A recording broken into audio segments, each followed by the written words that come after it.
ce qui est intéressant ici, pour moi, c'est que c'est un très bel atelier ancien avec cette lumière des verrières 19e, qui est une lumière très belle pour faire des portraits. Et comme moi j'aime faire des portraits, je trouve que c'est vraiment le lieu idéal pour ça. Parce qu'en fait, il n'y a plus beaucoup d'endroits qui ont cette lumière-là. Tu vois, des vraies lumières d'atelier au nord, stable toute la journée. Donc ça, c'est une poésie vraiment grande. Moi, je suis perchée là-haut. On me voit d'ici, je suis perchée et j'ai une vue sur le ciel, quoi. C'est-à-dire que je peux méditer. Mais il n'y a pas un grand peintre qui s'est inspiré? Ah oui, et puis il y a...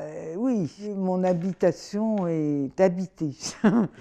Oui, par l'esprit d'un peintre célèbre qui a peint le portrait d'Ambroise Vollard, qui est Paul Cézanne.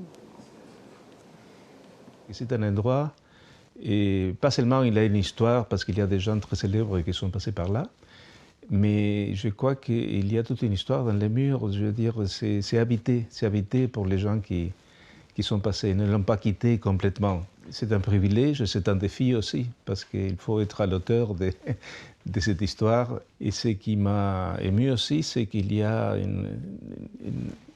une solidarité interne. Entre eux, les peintres, ils allaient dans l'atelier de l'un et de l'autre, discuter. Et tu veux pas venir voir chez moi, je suis bloquée, je sais pas, ça ne marche pas. Et ils donnaient des conseils qui n'étaient peut-être pas écoutés du tout, mais au moins ça débloquait, ça les mettait vers autre chose. J'ai eu cette surprise qu'on me propose un atelier à la Villa des Arts. Et je dois dire, je ne connaissais pas l'endroit. Hein. Quand je suis arrivée, je me suis dit, mais c'est incroyable, c'est complètement habité. En plus, quand on sait qui est passé par là, que ce soit Cézanne, Renoir, Marcel Jean et tant d'autres, donc déjà des prestigieux fantômes. Moi qui aime les fantômes, ça tombait quand même assez bien. D'être dans un lieu à la fois historique, classé au monument historique, un lieu patrimonial, en face d'un cimetière, je me dis, ça, c'est pour moi.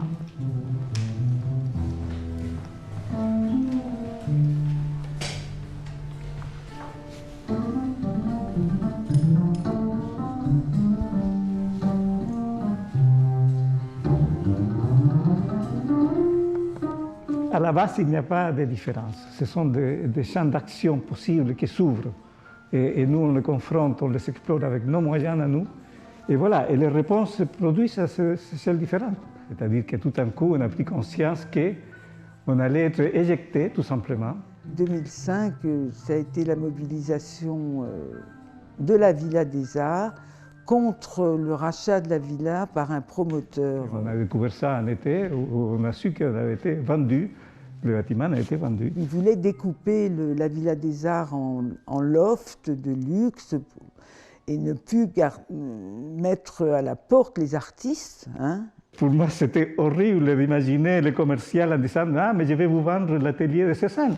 Donc ça va coûter plus cher, bien sûr, mais vous aurez le prestige. » Donc en utilisant le travail d'un artiste, le nom d'un artiste pour vider les artistes, pour les vendre, c'était horrible comme image. Donc on s'est mobilisé, sur la lancée, on a créé l'association. Et donc le paysage intérieur, c'était comment retrouver son calme intérieur avec ces mouvements extérieurs. Donc on avait travaillé sur ces paysages intérieurs, ces scanners à l'intérieur de chacun pour retrouver notre calme. Voilà. Hein, c'était un peu ça qu'on avait. Si on a commencé ensemble cette lutte pour sauver ces lieux, pour sauver l'action des artistes, et tout ça prenait un sens, c'est-à-dire quel sens a que les artistes soient dans la ville.